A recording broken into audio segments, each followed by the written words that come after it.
would like, if I may, to take you on a strange journey. Hello, everyone, and welcome to another edition of Real Estate Realities with the Rebel Broker. My name is Robert Whitelaw, and I am the Rebel Broker, licensed real estate broker in the state of California, member of the National Association of Realtors.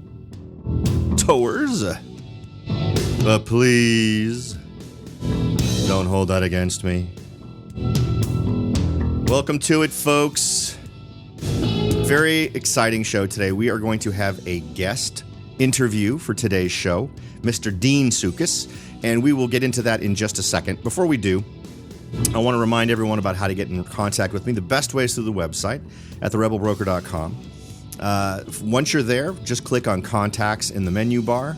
Send along any ideas, suggestions, observations, or questions that you might have. I'll be happy to reply. And of course, if you'd like to join the Rebel Underground, now you get access to special content, exclusive content that's only available to folks in the Rebel Underground. You can send a text. Just text the word Rebel Broker to the number 44222. That's text the word Rebel Broker to the number 44222, and that'll get you on the list. Plus, while you're at the website, go to the top of the page, click on the big red button that says Take the Survey to support the show. You'll be asked a few demographic style questions. You'll also be asked for your email address. Make sure to provide the same email address both times you're asked, because that's going to be the way that you are able to participate in the $50 Amazon gift card drawing. We do that drawing once every month. We've given away, $450 at this point, I think. So good luck to those of you who are going to be registering, and congratulations to those of you who've already won. All right, so let's go ahead and jump in with today's interview of Dean Sioukas. I think it was a great interview, and for an amazing site that I think is going to be useful for anyone who's interested in getting financing. It puts the power back in your hands. Well, of course, we'll get into it during the interview and some of the other interesting things about Mr. Sioukas. So don't go away. We're going to jump right into that now. All right, welcome to the show, Mr. Dean Sioukas, who, if you look at his online resume or you read anything about him online, are going to get the same general bullet points that we're going to run through today in a little bit more detail. I always find it interesting when you see these sorts of things describing someone on the internet, because you wonder how they came up with the order, and is it because one is more important to them or they did it alphabetically? But the list I got here is entrepreneur, real estate developer, tech guy, car enthusiast, and co-creator of Magilla Loans. So, Dean, welcome to the show. Would you like to explain how you picked the order of the things that you are famous for?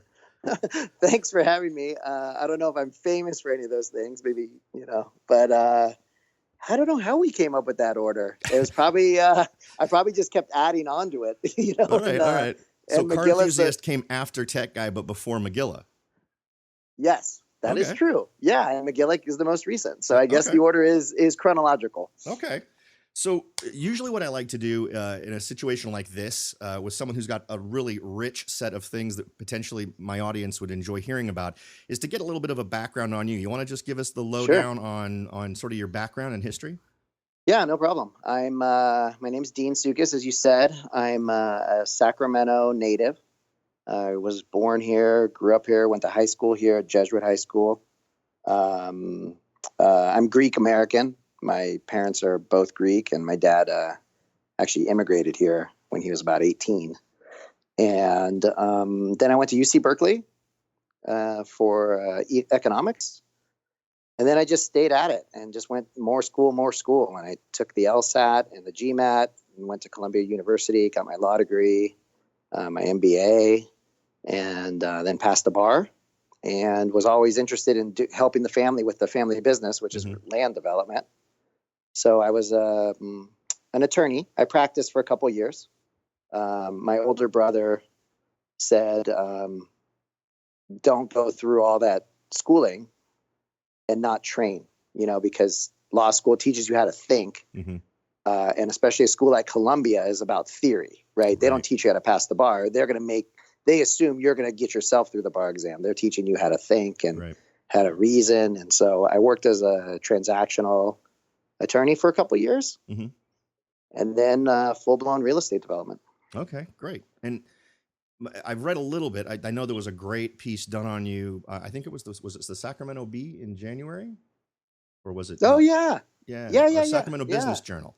The Did a Business nice Journal, little piece on you. I thought that was very nice. And I want to make sure to spend some time with Magilla. And I think I'm going to sneakily, not so sneakily now since I've said it out loud, save that for more towards the end, because I think there's a lot there potentially for a ton of different folks, regardless of what angle they're coming at real estate. So what I wanted to start off with is your real estate development stuff. And I realize some of that is, as you mentioned, a longstanding family thing. But if there's anything, because that's one of the areas that is really a mystery box to an awful lot of people who are attracted to real estate for various reasons. They usually come down on buy and hold strategies for renting or for flipping. And the development side of it often goes unexplored. So maybe you can share a little bit of that insight with us. Yeah, sure. I mean, even for me, coming from a real estate development family, it was a little bit of a black box to me too. I mean, when you're a kid, you don't totally understand what your dad's doing. Mm-hmm. Like, oh, did you build, the people are living in these homes. Oh, Dad, you built these homes. No, I didn't build the homes. Well, what exactly did you do?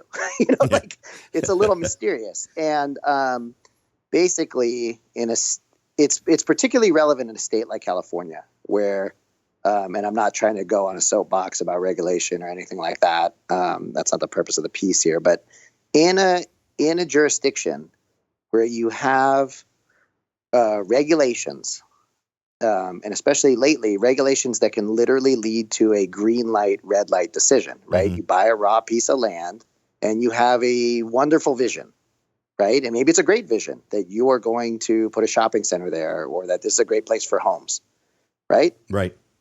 Well, what's going to happen between the thought and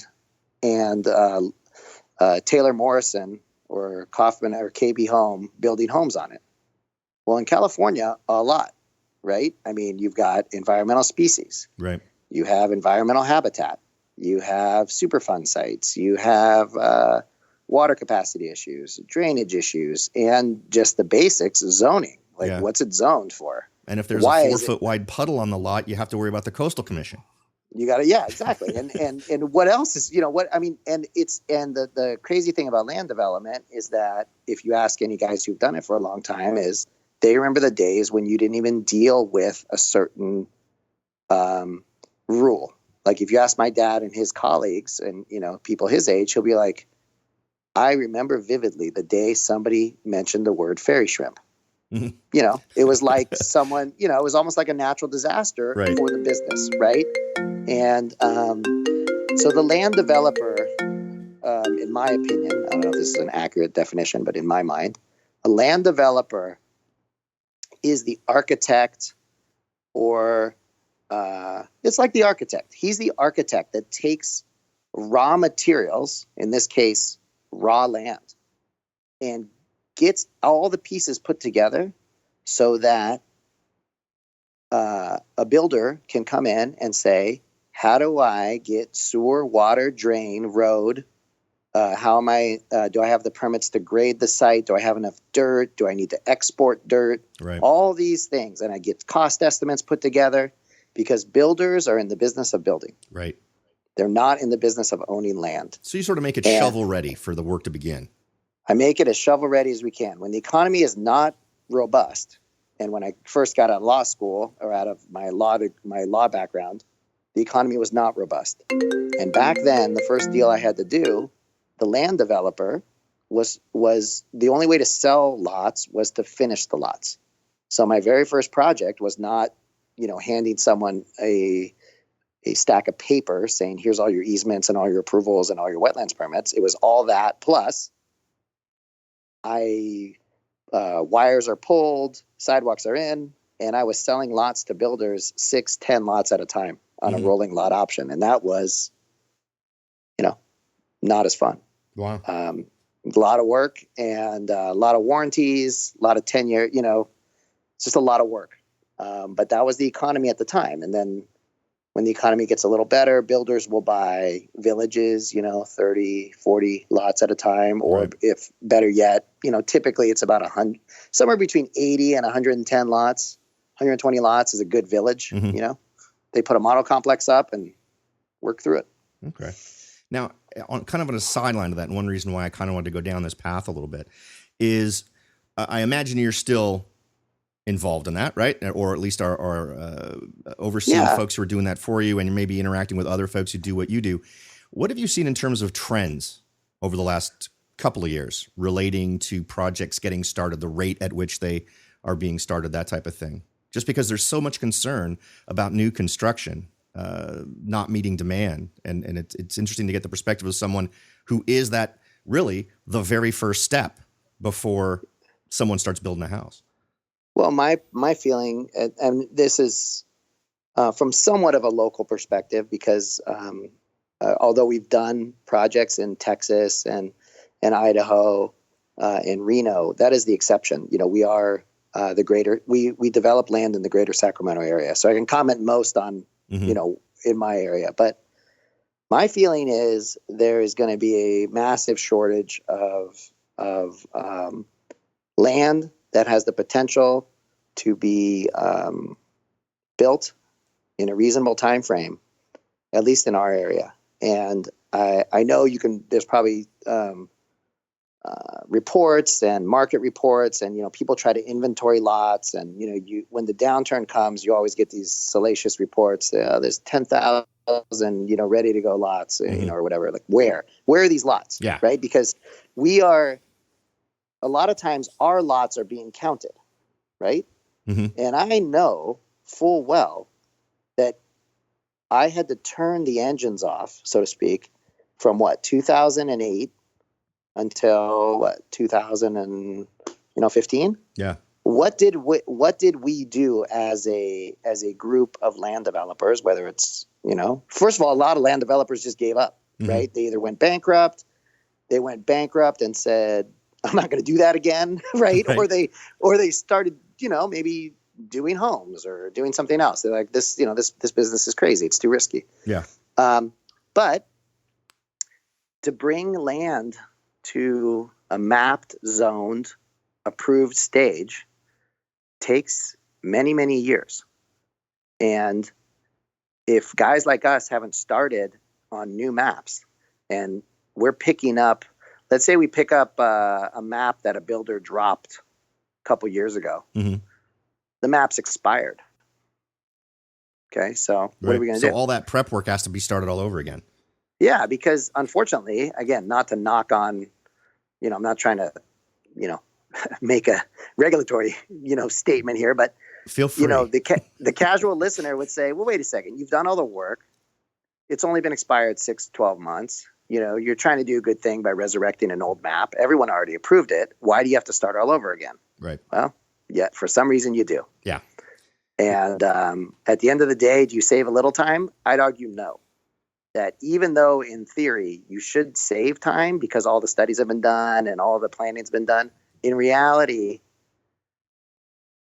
they're going to reanalyze the roads. They're going to reanalyze the road widths. They're going to make you, reconfirm your wetland evaluations. Right. Basically, you're going to start all over again. Yeah. And that also represents a huge investment in money, not just your time and redoing things, but the amount of money it takes to do that is not a small matter. Right. And I just don't see, as we're talking here, I'm looking at maps on the wall, and I know what we used to have in inventory. I know what we used to have, in the 2000s, like Sure. in the hopper, so to speak, like how many maps we had in process and all that. I don't feel this massive gut of maps that are in the pipe that are all ready to burst out with approvals. Yeah. I just don't see it. And I know personally we've gotten a lot of maps approved, a lot of projects approved, but flushing the first toilet requires a monumental monetary expenditure by not just ourselves, right? We're just one of many landowners who group themselves together en masse, might be 1,000 acres, right? That has to get together in order to go through the planning. And then how do you flush the first toilet? Yeah. Yeah. Well, someone's got to drag that sewer line. Well, how long does that take? Well, let's say you drag the sewer line down. Then what? Did we have a slowdown in the economy? Maybe. Yeah. Have you now just done development that no one's going to buy into and develop on? Yeah. I mean, eventually, yeah. I mean, eventually you feel like, okay, even if the development demand is there, you know, there's a large ramp up to get the backbone infrastructure in. And these days, because the planning efforts are more cohesive, they're trying to be more cohesive, more big picture, try to look at, densities, make sure that regional transit is in place. And there's a lot of good reasons why it's the way it is. Mm-hmm. Okay. It's everyone's heart is in the right place. I think it's just the reality of it is it's not like it used to be where they don't allow sawtooth road development anymore. That's very much 10, 15, 20 years ago. Right. Yeah. So they want you to finish the road, whatever, a mile at a time or a couple miles at a time, or I don't know, whatever you want to say, whatever the metric is. But my project's 15 acres. Well, how the hell are you going to do that? Yeah, yeah. It's like, I don't know. And they say, well, we're going to give you reimbursement. Well, that doesn't really help, right? Because the reimbursement comes over the 10-year period. And it's a complicated business. Of course, we do it because presumably you like it. You make a lot of money at it when you do it right. But it's risky. Yeah. And I don't think people get so many people, I think, envision a guy driving around in some sort of, $400,000 car that just spits $100 bills out the back. Of course. And the reality is there are folks who lost their shirts and more doing this kind of thing during the downturn and before that. I've even known some people in the 90s who obviously their inexperience helped this, but really just lost everything in going through these attempts at doing development. I think that the land developer or the developer, whatever you want to call him, it doesn't matter, is a misunderstood beast. I think we are still living in the days of we're saddled with the sins, if you want to call it sins, of an unregulated time, maybe in the 70s, right? I mean, who compares? Like, you don't go to your dentist and say all dentists are butchers because of something that dentists used to do that was deemed acceptable. Like back cut in the hair 60s. in addition to doing teeth. Yeah, or just drill without Novocaine, or just give you a shot of booze and tell you suck it up, right? I mean, that seems barbaric, right? And as land developers, I'm not saying we're all perfect and everyone's got their heart in the right place, but the developers I know are they're driven to try to do something, and it's that drive is not necessarily, as people think, every land developer is just sitting there counting dollars and saying, money of course motivates a lot of people. I mean, sure, people want to do well for for their families and whatnot, but you have to have the drive to drive by that vacant piece of land over and over again, like everyone else does. Mm-hmm. And somebody's going to say, you know what? I'm doing it. Yeah. And that person may not be a professional developer, but the moment he or she decides to say, I'm doing it, they are a developer. Right.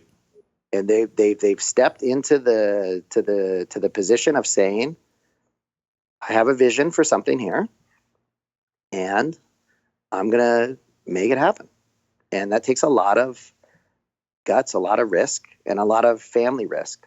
Because a lot of times, even if your family's not in the real estate development business, you're probably going to borrow money from friends and family to do it. So one way or another, your family's going to be involved. And I don't know, I think they should be commended. But I also think anyone who opens a business should be commended. I mean, we've had friends locally who, I don't know why people do this, but we've had friends open up a business, whatever the business is, ice cream or clothing or a hair salon. It doesn't matter what the business is.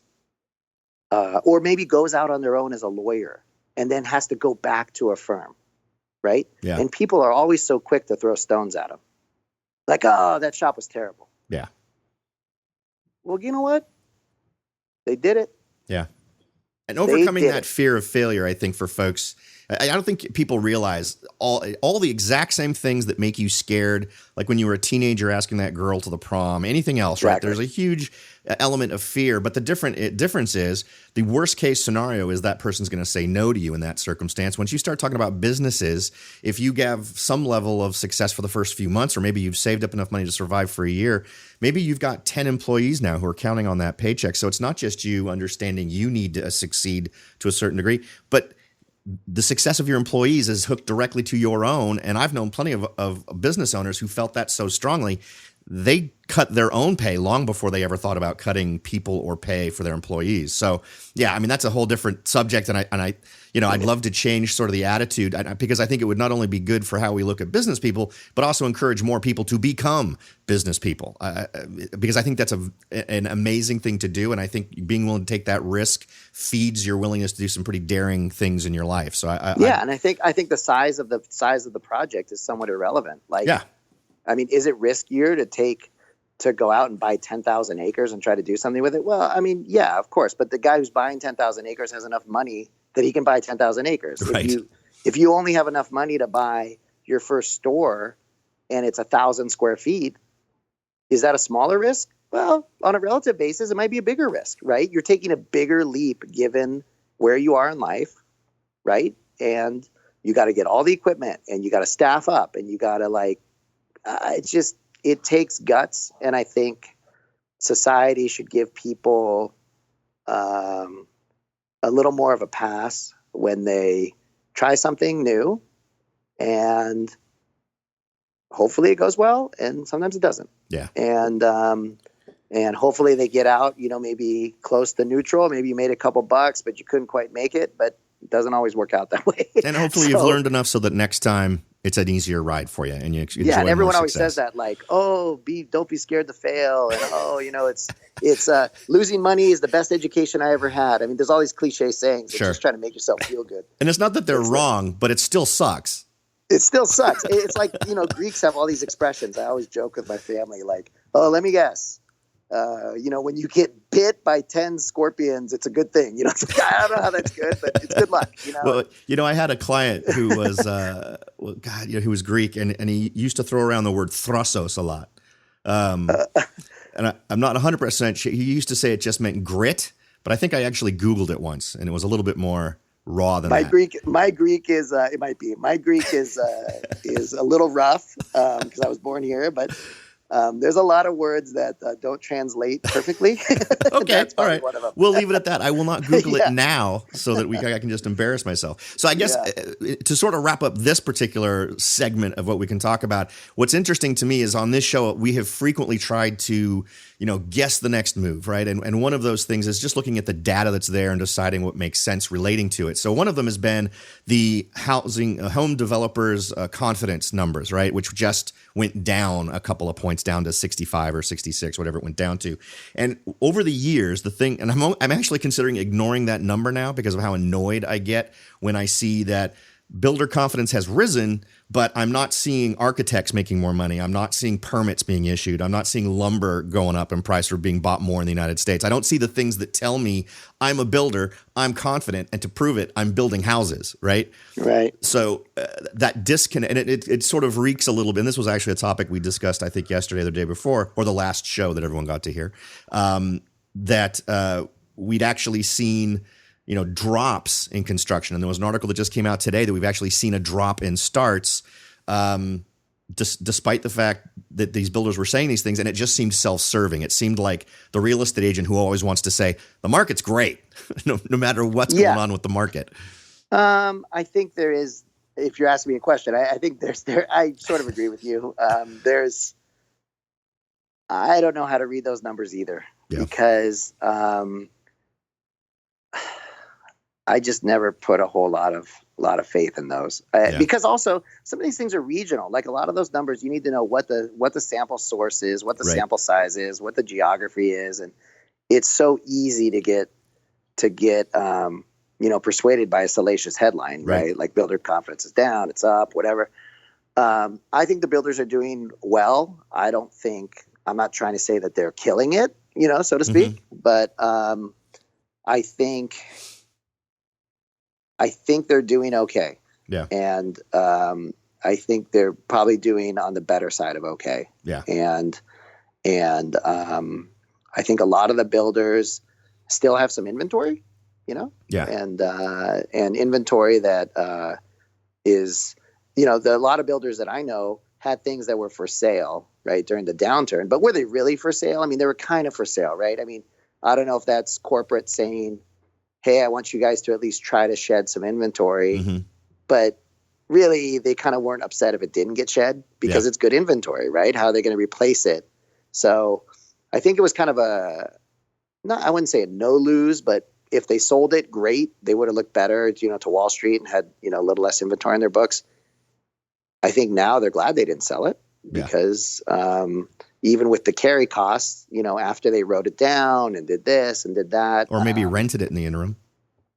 Well, if they could, or whatever. I don't know I'm thinking more like subdivisions that are like mothballed. Oh, like, I gotcha. Like wires pulled, but they never built the homes, Right. So, I think builders have some inventory that's internal, and they're going to churn through it. And but you don't see any. You don't. If you're looking over the horizon a little bit from your experience and what you're doing right now, you're not seeing a big push in the groundbreaking part of new construction in the near term. Okay. I mean, new develop. I'm saying I don't see a big push for new development. Yeah. I see trying to get projects that people thought would be under construction in 07 and 08 and 09 under construction. Yeah. Because they're not. Right. Right. And I guess what we was talking about a little bit ago was it's kind of like a car. And I don't want to bring it around the cars, but I always do. But it's like a car, right? I put the car in storage. Okay. I pulled the car out of storage because now I want to drive it. Well, what do I have to do? Right. I can't just turn the key. It's not that easy. Right. And imagine that gasoline has changed slightly since the time I put it in moth, that doesn't mean it doesn't run on gas still, but the gas is different, right? Something's got to change. Yeah. Like I mapped the thing at 75 by 100s and the builders or 75 by, 120s. And the builders are like, no, that's terrible. That's terrible. I'll never buy it. So what do? You try to go and tweak the map, do a substantial conformance, try to bring it down more towards 2017, what builders are really looking for in 2017, which is really what consumers are looking for in 2017. Mm-hmm. So there's always some like futzing around to do with these things. And now because I want to cater to your passions, if you had something car related to share, what might it be? See, I'm not a car guy, so I can't come up with awesome segues into cars for you. No, dude, cars are the ultimate analogy. I have an analogy for cars for everything. Well, see, and if you ever need to change the starter on a 1969 Dodge Polara, I'm your guy. But that's really it. No, I go a little deeper than that. It sounds like it. It sounds like it. No, I like cars. I mean, everyone's got their hobby. And it's just a hobby. I mean, it's something that, you either like. People like motorcycles, boats, guitars, painting, I don't know, whatever. I know cars. I know buying and selling cars because I like it. And I always in the office, everyone in the office at Magilla is always giving me a hard time. Like, oh, here comes Dean with another car analogy, but Dean, wait a minute. Am I hearing, are we going to get some breaking news that we're going to Magilla-ize car purchases? Is that what I just heard? No. Is there going to be a new website? No new website. Magilla Motors? Is that? No? Magilla Motors would be cool so I could fuel my passion for cars, but that'd be self-serving. Well, no, I guess my point is that, there are 6,000 FDIC insured brake brands in the United States. Mm-hmm. Now, granted, a lot of those brands are small, right? They might have one brick and mortar or 5, they're not all Wells Fargo and B of A. But the point is still there. There are that many choices, okay, in theory, plus, the mortgage bankers, plus the credit unions, plus the alt lenders, plus the online alt lenders like Cabbage and OnDeck, Lending Club, et cetera, et cetera. Yeah. That's a lot of choices. Yeah. And what we did more recently, about a year and a half ago, was take, not on purpose, it was an organic thing the way it happened, but we took a problem a friend of mine had, or my co-founder, Chris Meyer, which was, I'm going to get a business loan. He's a lawyer too. For his, he's no novice. He's done this 10, 15 times. I don't know how many times. And he's like, this is just taking way too long. I mean, my banker at Chase moved, the bankers jump ship now, right? It's not like it was in the old days. And same, again, car analogy. When we were younger, your family probably bought a Cadillac from the Cadillac dealer, and it was not the dealer, it was the salesman. It was the same salesman all the time, right? Yeah. That doesn't happen. I had the same lender that was my go-to lender literally from 1991 to 2001. And now since then, it changes all the time. It changes all the time. And people are more fluid, right? And banks, I mean, look how many banks failed. I mean, not only people jumping ship, banks are gone, right? I mean, during the downturn, banks just evaporated. So he's telling me, how do you do it? And I said, well, shoot, Chris, I don't know if I'm a good person to ask. I'm a land developer, which is a little different. We can't really walk into Bank of America and say, oh, look at this nice income producing asset I have. I mean, realistically, if the bank, banks don't like land developers too much in terms of to lend on projects. Right. So I go, I don't have a ton of experience, but, tell me what happens. And he's like, well, I want to get 3 quotes. How do I get 3 quotes? Well, I got to physically go into the bank. They're not going to tell me anything until I fill out all their paperwork. And then they're still not going to tell me anything until I give them my 3 years of tax returns, my K-1s, all that stuff. So I want to be able to, do it quicker. And I said, okay, no problem. When I go back to my office, I'll shoot you over a search engine and you can use it. And he's like, that'd be great. So when I get back to my office, I do what I always do and just, I figure find the answer, shoot him the link and be done with it. There was no such beast. Yeah. I guess the closest you can come is Lending Tree. And as someone who tried Lending Tree, just so I could put myself through the fire instead of my listeners, was the most horrible experience of my life. Right. And Lending Tree makes a lot of money. And I'm not saying that I'm sure there's some customers who are, happy with the experience. Mm-hmm. And I think Lending Tree's experience has probably changed over time. It's probably different when it first started. But I agree. In fact, would you even go through the process? I would say no, because I'm not going to put my name and social security number into a website. I'm just not going to do it. So I told him, I said, hey, I can't find it. And so he, sort of pieced together just in pictures. It wasn't a functional website. He's not a coder. Right. He just pieced together a thing and he called it Magilla. And he goes, what do you think of this? And I said, well, I think we can do a lot better than that. And he goes, well, see what you can do. So by Monday, this is Friday. By Monday, I told him, hey, you better come to my office. So he comes to my office and I had worked all weekend because I'm that type of guy who just, I'm like a pit. I can't let go until I get to the done, you know? Yeah. And he came in, I said, look at this. And he's like, whoa, that's what I wish I had. And we basically, from that point forward, we got a patent, we got a trademark on our process. I watched a lot of YouTube videos, literally, and taught myself how to code. Yeah. And we while simultaneously looking for a coder to code this thing, because we didn't, I'm a real estate developer. I don't know code. Sure.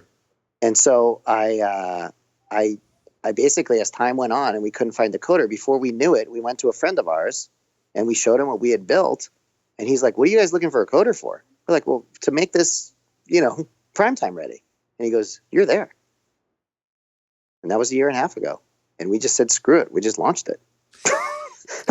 and it's an awesome story, because from something like that, right, where you just plowed through on a weekend, you've managed to cut through. Now I'm looking at the site right now, and just for full disclosure, I actually went through the process of the first chunk of questions. I didn't actually kick it off because I was using bogus sample data and I just wanted to see what the experience was like. And I didn't want your people or your algorithms going to work on baloney. Yeah. Well, we would have probably caught it. Okay. But what I love is it's not entirely obvious right at that first hit where you pick home, where you hover over home and can choose purchase or refinance. But once you go into purchase, this is investor friendly. This is not where you're just looking for someone who wants to buy their next home.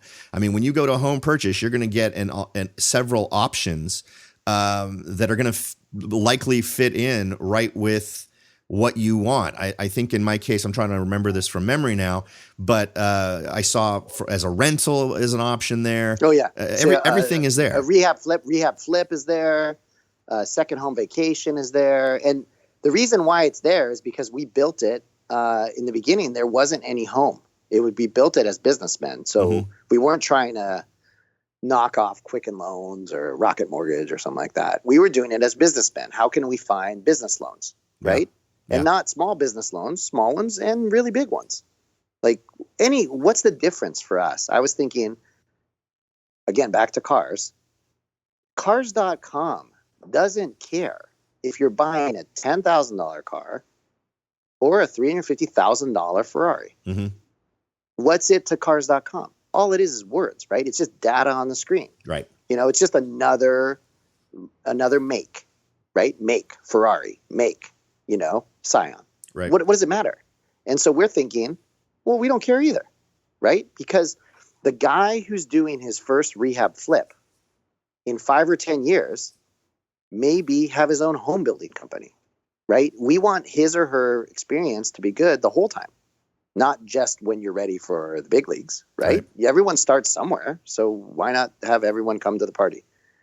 And so we built this system that we would use and do use ourselves that basically said, I'm not going to ask for your name. I'm not going to ask for your social security number. And if you even want to give it to me, don't. I don't want it, right? Because what I do want to know, in consideration for not asking those questions, right? I'm giving you the opportunity to say, I make this much money. Well, I'm not going to tell you on this podcast how much money I make. You know my name and you know everything, right? Right. So why would I do it in a website? What's the difference? I might as well just do it on a podcast, right? So we're saying, don't tell us those things, but tell us how much money you make. Tell us your financial picture and tell us what the asset looks like that you're trying to purchase or refi or whatever. Mm-hmm. And then the bankers get push notifications. The bankers who have signed up in our system to find those types of loans. And at that point, they make you a proposal. It's not binding, of course. How could it be, right? You haven't filled out all the paperwork. And who knows when it becomes binding with the bank anyway, right? They're never locked in, right? Until you rate lock or something. But then this is why you didn't like LendingTree. At that point, nothing happens. You choose as the borrower to act or not act. And that's what we wanted as borrowers. I said, okay, I got 7 proposals. I'm interested in 2 of them. So once I say connect with those 2 lenders, how many phone calls do I get? 2. That's it. And at this point, all of your users are still within your ecosystem in your website. That's correct? Right. That's right. So nobody's reaching out to you. No. Spamming you and all this other stuff. No, the only spam, if you hopefully you don't consider it spam, but we do send emails out and push notifications reminding you to act, right? And that I hope people don't think that's spammy, but some emails go into the spam folders or junk folders, and maybe you missed the push notification. So Magilla might reach out to you and say, "Hey, you've got proposals, like go match with one of them." But no, we're not selling your information. We're not doing any of that stuff. And your phone, if let's say you have your banker and your banker said, "Hey, I can get you a refi at, blah, blah, blah." Mm-hmm. And you say, "Well, he's a good guy. Let me check in Magilla." Let's say you go to Magilla and there's no one proposal that's leaps and bounds better than the one that your guy gave you. Right. That's okay. That's okay. We feel like our job is done.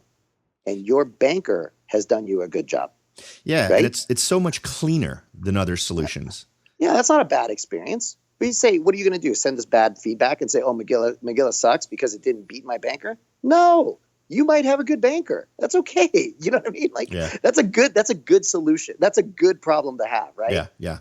Okay, but it's like I tell people back to cars. We have a car dealer here in Sacramento that I know personally, right? And he's a very reputable dealer. And I try my best to buy local, right? I'm going to buy from him. Sure. Okay. Do I just walk in there and say I want a white Audi A6?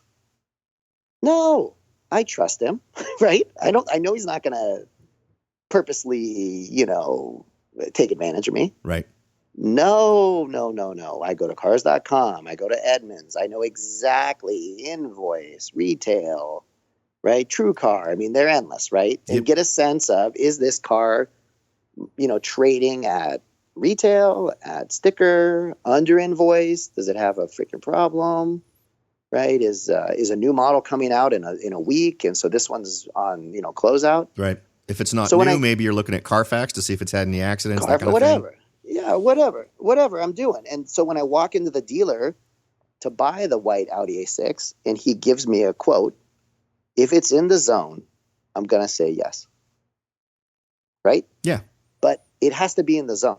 If it's not in the zone, what am I going to do? Well, shoot, I'll call a Bay Area dealer and they'll drive me a car over. Yeah. But the key is to know the zone. The key is to know the zone. And that's what Magilla's doing. Because when you come and you ask your buddy at dinner and say, hey, you just refinanced your house. Well, what do you think I'm going to get on my house? Well, I don't know. Well, who's your guy? Oh, my guy is over at XYZ Bank. Should I call him? Oh, yeah, totally. You should totally call him. That may be a good recommendation. It may be the worst recommendation you've ever received, right? So what have you accomplished? Well, I got a good deal on my car. Okay, that's $35,000. Right. Maybe I leased it. I also shopped on Kayak for my anniversary trip with my wife, and I'm pretty excited. I saved, $400. Mm-hmm. Okay. Why stop there? You're financing a $1.2 million house. Don't you think that requires a little more? Absolutely. A little more, and it's not that we're at fault as consumers. The process is skewed against you. There's no way for you to find out.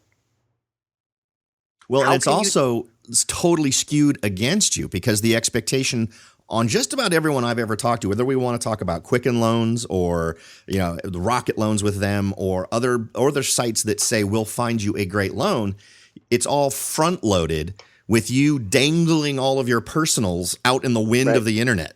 Right. And for my money, the huge draw for Magilla is I'm completely anonymous until I've picked my lender. That's exactly right. And then when you pick your lender, we believe that lenders are regulated for your benefit. They don't want to be that regulated, right? But they are. Our government has chosen to regulate the lenders. Okay. Give them your information on a binary level, 1-to-1, right? Yeah. But why should we, when you walk into the bank, they're never going to tell you no. They're not going to say they don't do a certain type of loan, right? They're a big bank. They want to get your information. So what is Magilla saying? Well, Magilla's saying there are tons of banks, and they're all at different stages of full. Okay, so they all have silos. I have my conforming mortgage silo. I have jumbo mortgage silo. I have my industrial, office, retail, right? They're constantly balancing their portfolio, especially as the year goes on. Well, when you walk into the bank, they don't tell you how full their portfolio is. Yeah. And there's no good way for you to determine it. And so what we're saying is, just like Verizon this weekend, maybe they're running a Father's Day special. Well, that might be nice to know. Yeah. To know that special is running from Friday to Sunday. You don't want to show up Monday morning and you don't want to show up Thursday night. The basics of consumerism still works for the bank, right? Well, I want to find which bank. I want to find the bank that has a lot of unused capacity. Right, for my type of loan. Or I want to find the bank in San Diego that read that Sacramento is a hot real estate market. Right. So what's going to happen? They're going to be aggressive in Sacramento. But without Magilla, how on earth would a San Diego lender find me, and how would I find a San Diego lender? Yeah. And you know what? The San Diego lender is licensed to do business in the state of California. They're not licensed in San Diego. Right. The only thing stopping them is brick and mortar. They don't have the marketing budget to come here. Well, Magilla solves that problem. You just sign up, use the system, and now you should be looking for borrowers that match your financial criteria and asset criteria and reach out to them. Yeah. It's like Match.com. It's like Tinder. It's like any of these dating sites. but slightly less creepy. Yeah. We've had some references.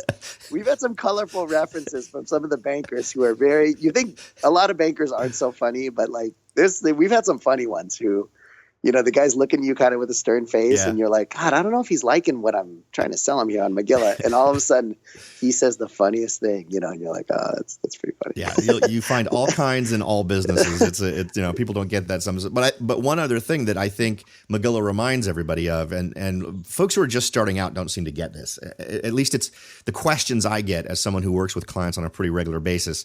Don't get that you don't just go to one bank. It's not like borrowing money is a singular monolithic thing. It's a product like anything else, whether you're buying soap or dish cleaner or tires for your car.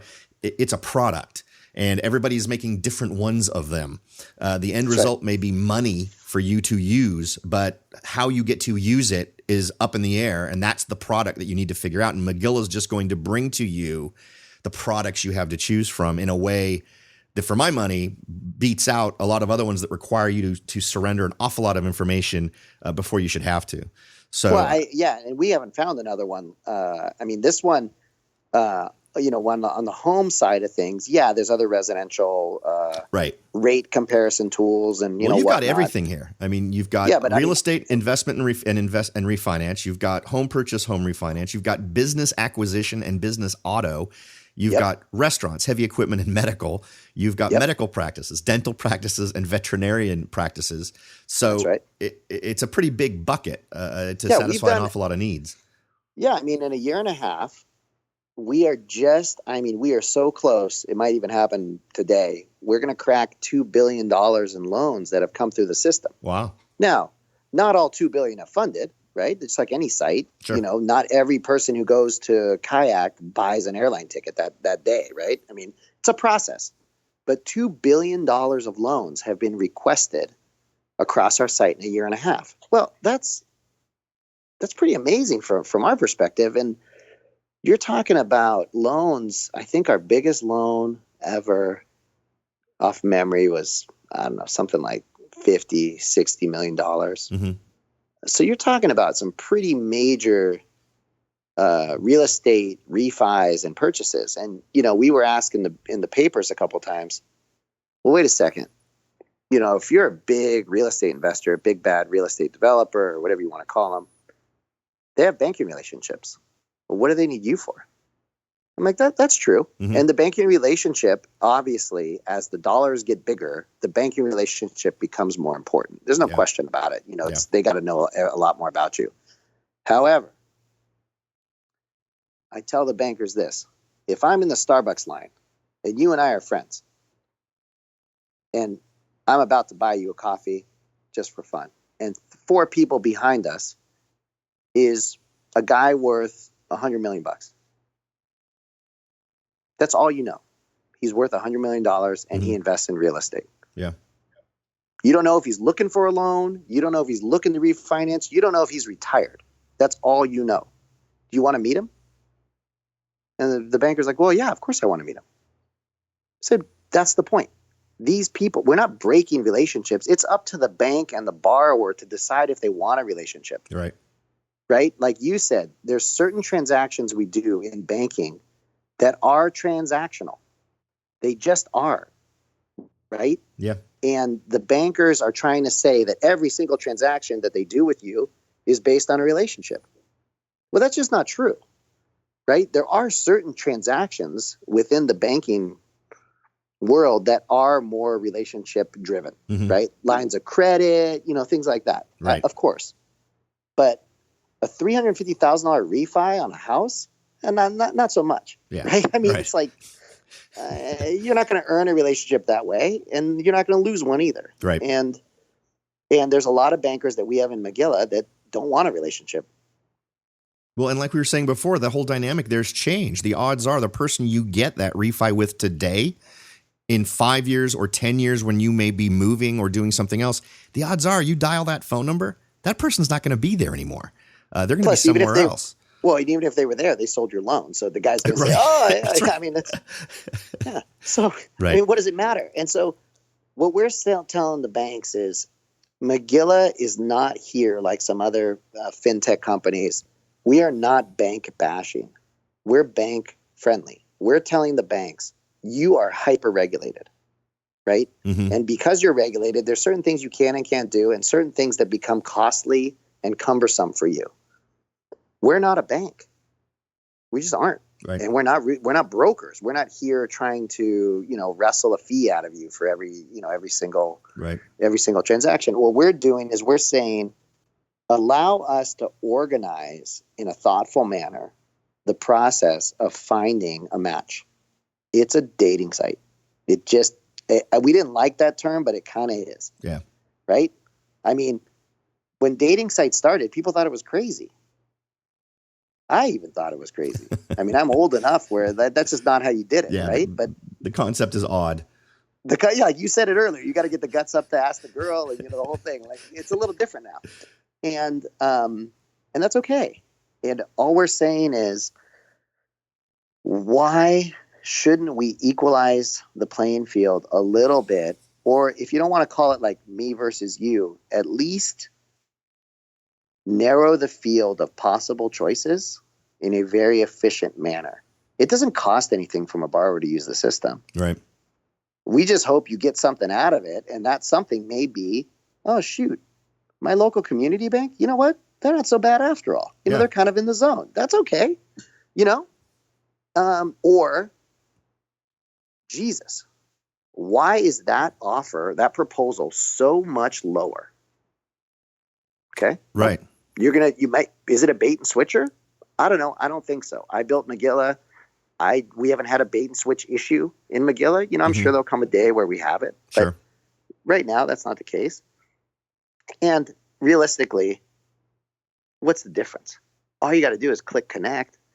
If the guy calls you, you're going to know if he's a bait and switcher right out of the chute, right? But if he's working at a reputable bank like a Wells Fargo, a B of A, U.S. Bank, Bank of the West, you really think they're going to bait and switch you? I don't think so. I mean, they've got their rate sheets. They don't have time for that. Yeah, and wouldn't. And if it did happen, that's not a Magilla thing. That's a human thing. That's you can encounter that anywhere thing. So it's always, I think, important to sharpen your insight enough so that you're cautious and able to potentially spot that kind of thing, just like you would if you were getting bait and switch when you're buying a car, right? If they advertise the $11,000 car you're looking for, but then start showing you the $25,000 one, that's a human thing. So I don't, you can't even really get upset about that.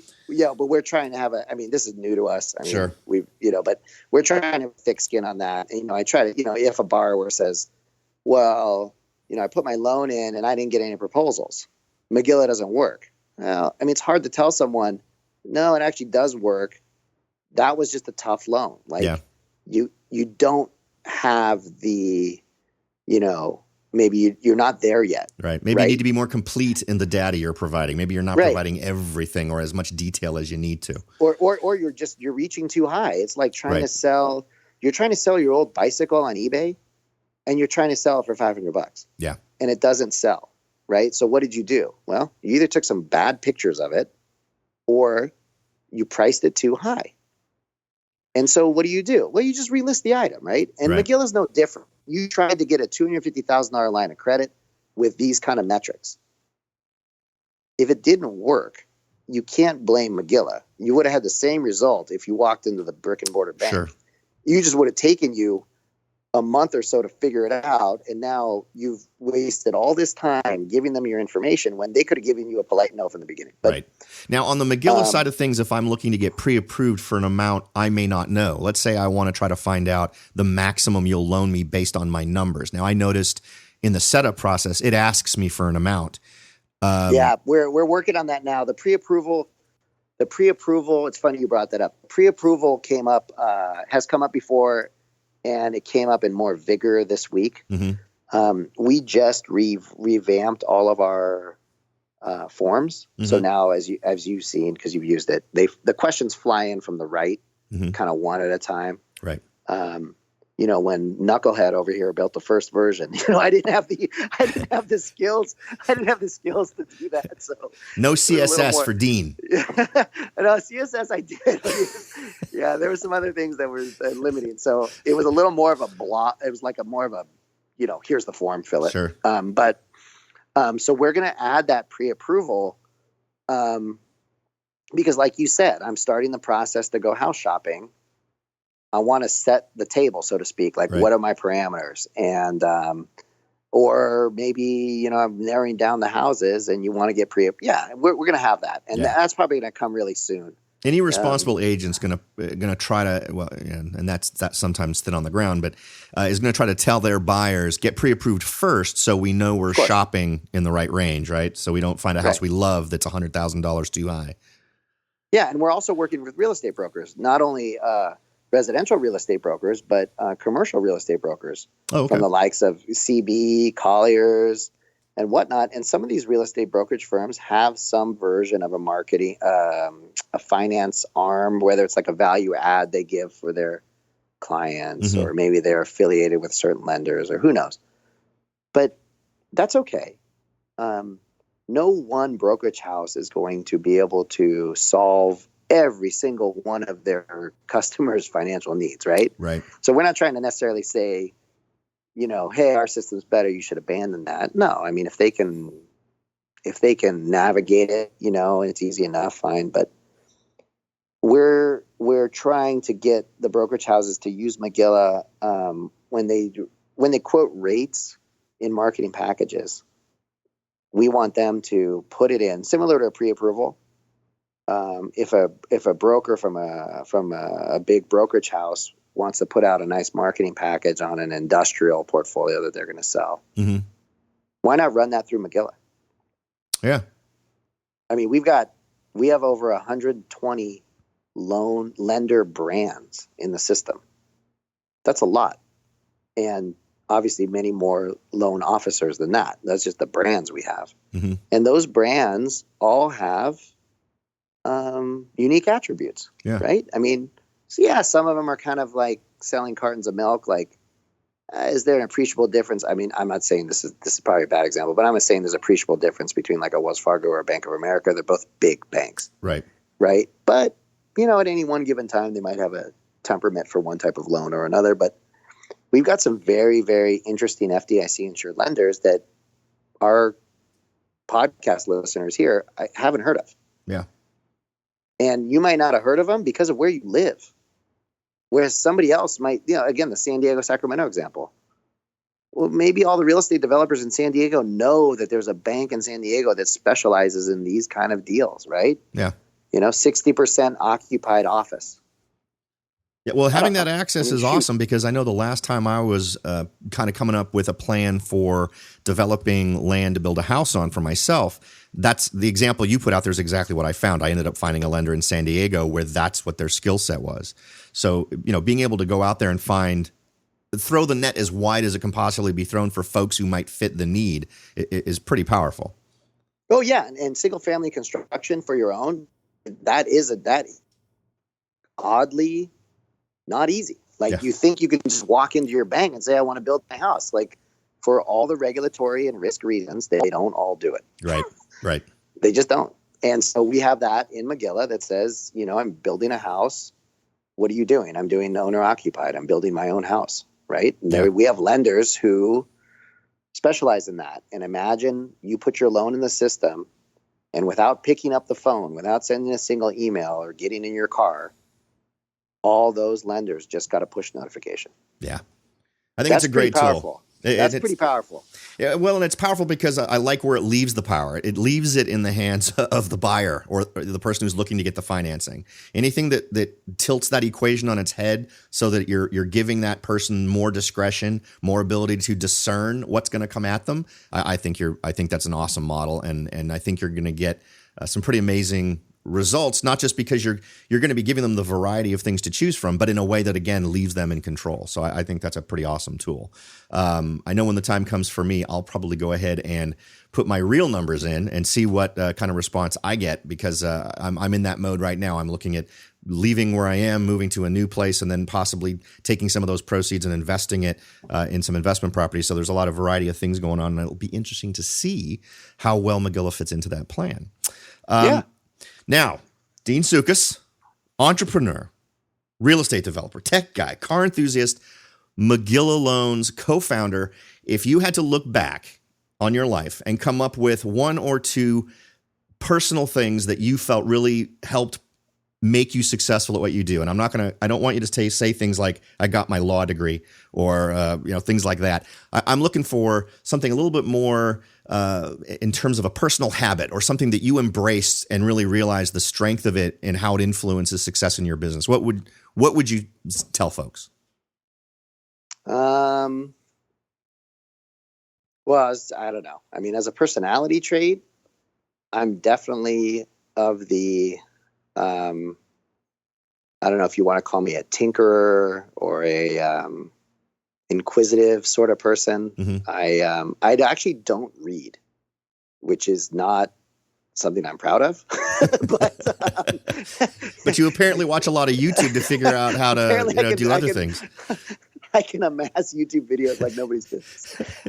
For somebody who has amassed as many degrees as I have, I've done plenty of reading out of textbooks, but for some reason, I never gravitated towards pleasure reading, ever. Mm-hmm. If I was assigned 2 books for school, I read 2 books and not 1 page more.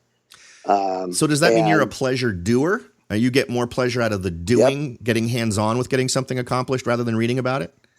Absolutely.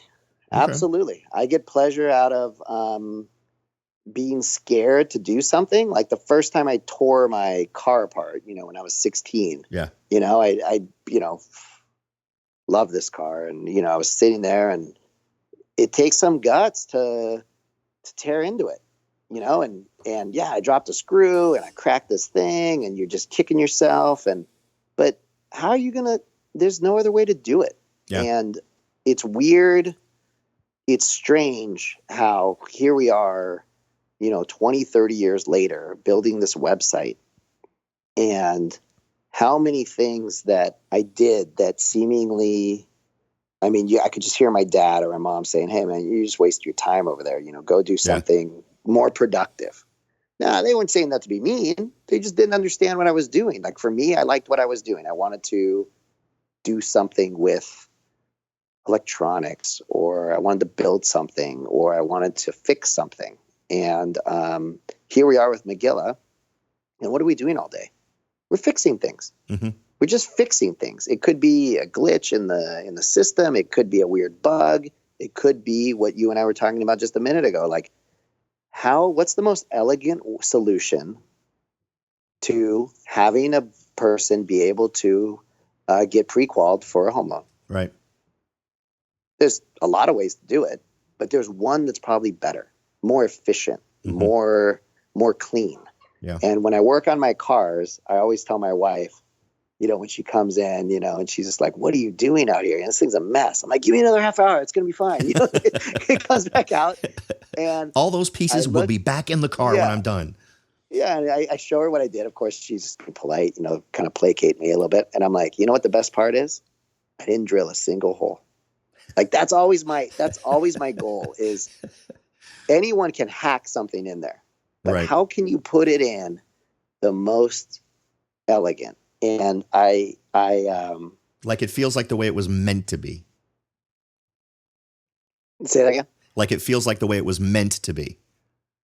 Yeah. Even if it didn't belong there in the beginning, right. That it was exactly. And I you can't will yourself into that. I'm just saying, I guess, it's really an advice thing. You can't just go and start tearing apart clock radios and try to put them back together. But although you could, Well, no, I think you've hit it on the head. I mean, you've already shared what I think are things that are critical, right? A willingness to be scared, and that's something we talk about as a trait I've seen in an awful lot of very successful folks in business and investing and everything else. A whatever you want to call it, a desire or a drive to finish a thing that you start. And be hands-on, get out there and do it. I think those are things that if anybody can embrace any of those things, I think that they're going to find themselves more success. Being hands-on is huge because, I mean, I've seen it in real estate development with my fellow developers, and I've seen it in Magilla. Yeah. In real estate development, it is, you think you're being the executive. There's a balance between my time is valuable, so I'm going to hire an engineer. And I'm going to tell the engineer, just call me when it's done and just give me the subdivision plans and blah, blah, blah. Yeah. I know plenty of people who are very successful developers who've done that. My opinion, that bites you in the ass. Yeah. Because the planners don't know, you tell them what your vision is, right? Right. But you're one client out of many. You may think you're the most important client. Heck, maybe you are the most important client. People still have time constraints. They still have families of their own. And if you don't review the subdivision map and question the guy to say, why didn't you fit 2 more lots over here in the corner? Well, yeah, because of this and that. No. The county told me we can move the curb. You know, it's like there may be one small piece of information that you have. Well, I just got 2 more lots out of it. Well, that's a lot of money. Yeah. You know, or why the hell do we have so much dirt import? Well, if you're not got your eye on the ball, the engineer is going to tell you, yeah, I made the subdivision work. And then when you try to sell it, the builders say, hey, no thanks. Why? Oh, my guy tells me I got to import 100,000 cubic yards of dirt. That's going to cost a fortune, right? Yeah. It makes the land virtually unbuildable. Right. Well, the same thing in Magilla. You know, should I have coded my own website in the beginning? I don't know. Was it the most efficient way to build a website? Oh, definitely not, right? If I just went to a coder if I knew one and it said... If you thought about it on a Friday and it was done on a Monday, that's pretty efficient. Yeah, I mean, it was done in the sense of it would work. It was a good proof of concept. It was a crude proof of concept. But now when we have coders in-house. Now, when I go sit down with the coders, am I at their level? Of course I'm not. There's no way I'm at their level. But having bumbled my way through the first version of it, I can speak intelligently with them. I know most of the lingo, and I'm way more efficient in communicating with people. And I think that's important. You got to get your hands dirty. And if it takes you a week to do something and somebody tells you you're wasting your time, you know, a professional can do that in a day. I would say you're not wasting your time. Yeah. At least to do it once. At least to do it from start to finish one time. Maybe twice. It's super painful. Okay? Don't let anyone tell you you're wasting your time. Yeah. Because you're not. The first real estate contract I read when I was a lawyer, oh, God. Can you imagine how long it took me to read that thing? I mean, I was just like, whoa, you know, this is dense material, you know? And I mean, the second one, by the fourth one, you're breezing through it, right? Yeah. Well, I don't know how long you've been doing stuff. I imagine you are familiar with the old car contracts from the early 90s that were 18 pages and really small print on legal sized pages. And, you know, things have gotten a lot better since. But boy, there was some convolutedly weird stuff in there. Yeah. And I just think, I think that, you know, having done that, as painful as that was, when you see a more streamlined form, you're like, yeah, this is easy. you know? Yeah. And I think this translates to anything that people do, anything that whatever your listeners are doing. It's great to surround yourself with good people. It's great to hire excellent consultants and pay people for what they do. But I believe the consultant will respect you more and will value you more if you can at least have put your toe in their water. Yeah. Right? And be like, you know what?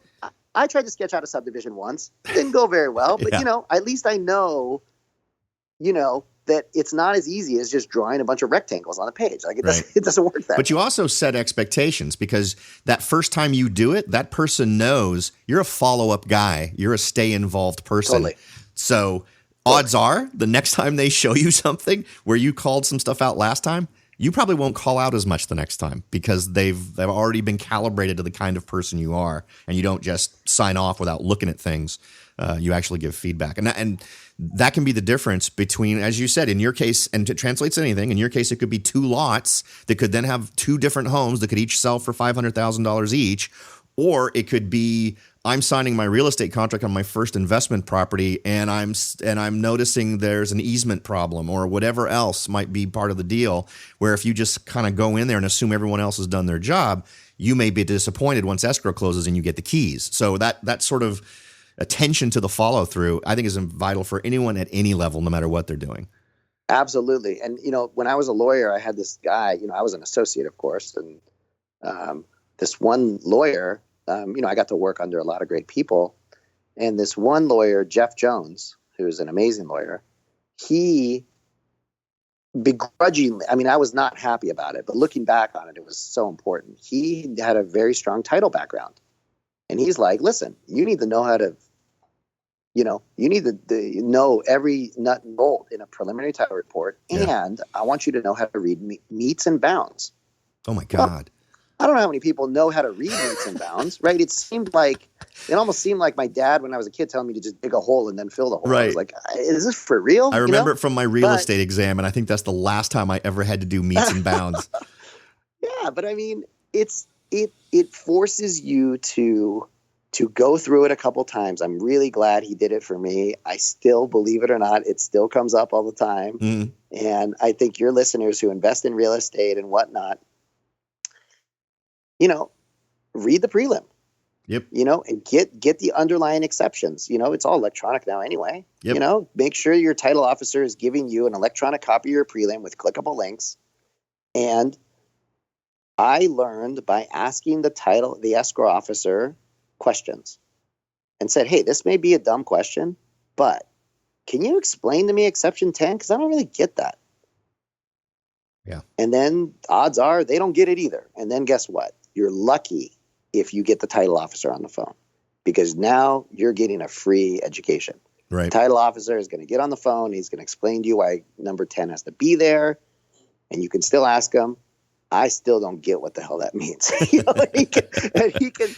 He or she can tell you what's going on. And I would not be afraid to ask those kind of questions because, why not? Yeah. Why wouldn't you? Why brush it off? Yeah. Why just say, oh, I'm sure it's okay. If it's in there, it's probably fine. They probably can't remove it. Really? I'm typically the kind of guy that doesn't want to not understand an element that influences something I'm buying if what I'm buying is $800,000.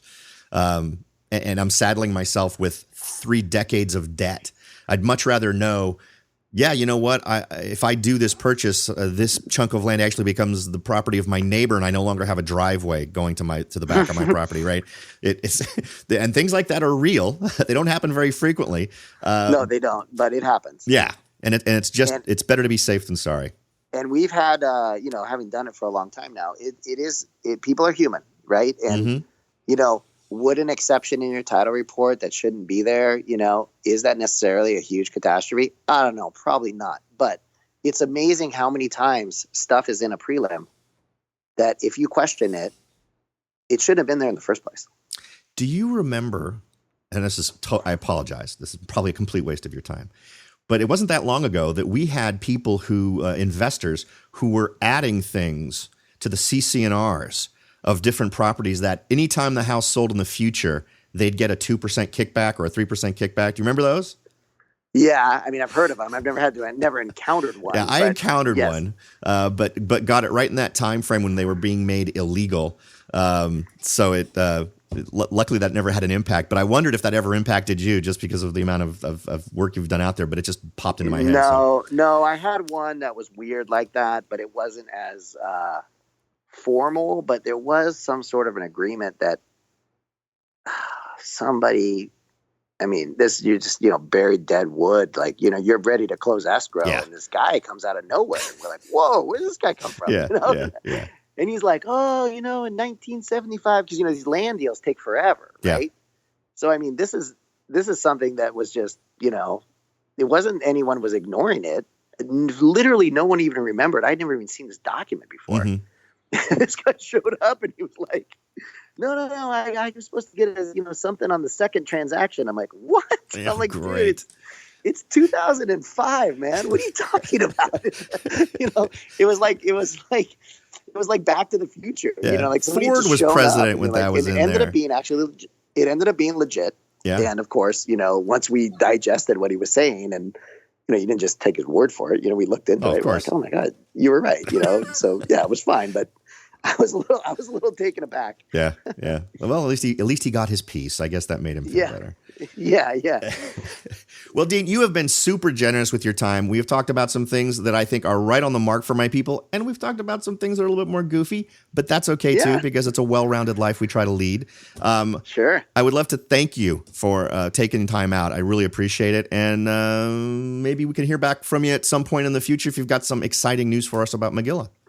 I'd love to. And I hope your listeners got a kick out of our hearing us talk away here. But I think we touched on some important subjects and important tools. I mean, any tool absolutely. you can find to save, to get to the root of a problem is a good tool. And we just happened to bump into one that we built, and, we like it. And, we'll find others to help you shave time off your life, get more efficient, and protect yourself. And to do that, where should they go? MagillaLoans.com. Magilla, like the gorilla. Magilla, loans, LOANS.com. And it's free. And there's really no downside. Check it out. And it's all upside because you don't surrender your personal stuff till you make the decision on a loan, which I think is the most awesome part. So yeah, and it's always free for borrowers, so there's no cost to it, and we're not charging a broker fee on your loan if you end up choosing Bank of America. Mm-hmm. Don't think that there's extra costs associated with your loan. Our package is a subscription service to the banks, and so there's no cost that's pinpointed on your loan versus another. Right. And it's the same cost. It's the same sort of relationship I'm sure they have with every other online vendor of this stuff. So not really. No, no. Lenders, no, because the other ones, it is a broker fee. So there is a transactional fee. And well, that makes it even better. That was a big distinction for us because we built it again for ourselves, and we didn't want to use a system that was efficient that necessarily added a cost associated with my specific loan. Right. And we didn't want to have to police.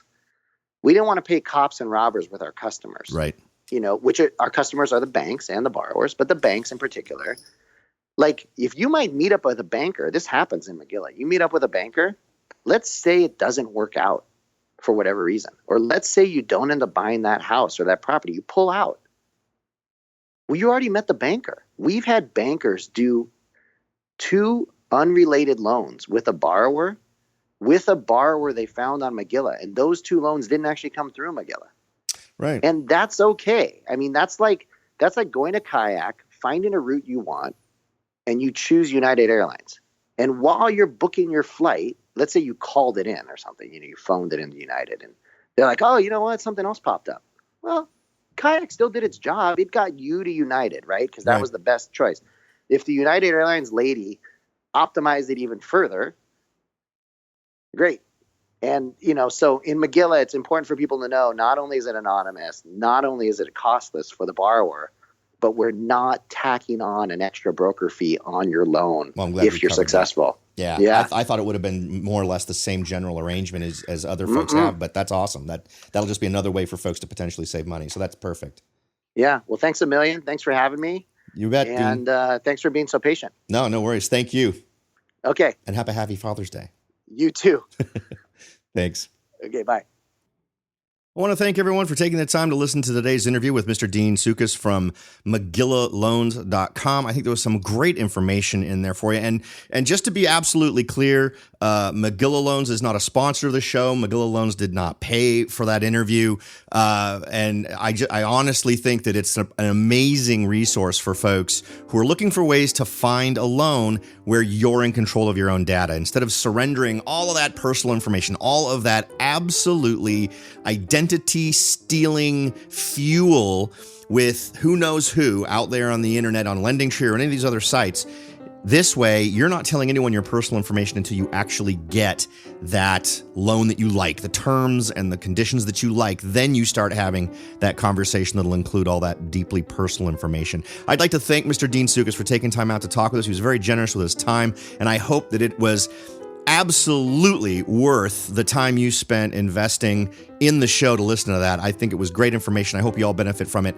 As always, thanks for listening, everybody, and I'll talk to you all next time.